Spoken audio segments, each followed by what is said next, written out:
My name's Scott Akester. Scott was my son.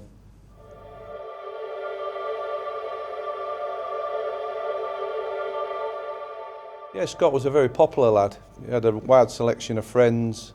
He liked his boxing, any sort of sports and all that lot. He was a family man. I had a real good relationship with him. We used to speak every other day on the telephone with him. My name's Akester and I was Scott's mum. Growing up, Scott was quite a shy boy. He had lots of friends at school, but he was quite shy as a person, and he seemed to come out of his shell as he got into his teenage years. And he just loved spending time with his family as well, with Ella, his 4-year-old daughter. I'm Naomi Allen and Scott Akester was my partner. Yeah, Scott, he was funny, he was my best friend. So when we had Ella, it became me, Scott and Ella. We was like a little team. And Ella was staying over, it was a Friday night, and we was all in bed. It was about 1 o'clock in the morning. We could hear a telephone ringing. It was the police trying to get hold of us and to let us know that I'd been in a serious altercation.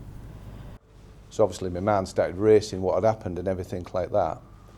And then I knew something was wrong because the police car turned up from Withensea, which isn't far from us, in a matter of minutes.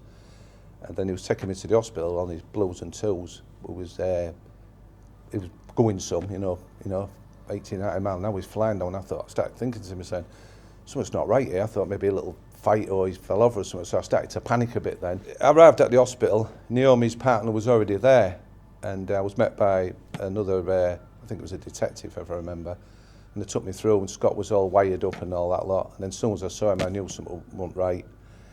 The police officer I spoke to, he says, it's serious, Steve, you know, be prepared. I said, well, just be straight with me, and he was. And he said, I think it's serious, Steve, he's not going to pull out of this. And then I went through, when I saw him, he was all tubed up and monitors on him and that, and it just didn't look like Scott. It was just like a shell, and it was heartbreaking really when I saw it. And when Steve went with the police officer, obviously I was left alone thinking what was happening. I didn't know what was going on. And then about an hour later I got a call from the consultant at the hospital saying that Scott was really poorly. They was doing further tests, but he was in a serious condition. Yeah, and it was just horrendous. It was the worst night of my life. I just can't describe how I felt. And they told us that there was no reaction to any of the tests. I think that's sort of when it all just goes into a blur for me. The police knocked on my door, and originally I thought Scott had left his keys. I remember thinking it won't be that bad, it's Scott. He was a big lad, he was like my security, so something like that couldn't happen to him. That's what I was thinking. It hit me like a ton of bricks. I was scared. I started panicking about Ella, his daughter. We said, there's nothing we can do. It's just the way it fell. There's no way back for him. You're going to have to make a decision. Eventually, you know, obviously say your goodbyes. You're going to have to give us the okay when it's ready for you. When you actually look at that, there's something inside you just leaves you. It's like, it's something missing. It was my only son. To think that we went into hospital and Scott was still alive, he was 31 years old, he had a young family, and to leave the hospital basically with a memory box, it was just awful. So on the car ride to my mum's, that's all I could think about. Told her that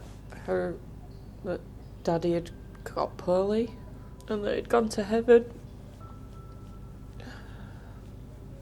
The devastation they leave behind, such as my granddaughter. I mean, any time we birthdays, I take her to the cemetery. She should be with her dad. You know what I mean? And you know, it's heartbreaking. All I can say is, don't let this happen to you. If you get into a position where you feel intimidated or anything like that, just walk away. At least you're there the next day. Don't go through what we've been through. Stop and think and walk away and think about our story. If it can happen to Scott, it can happen to anybody.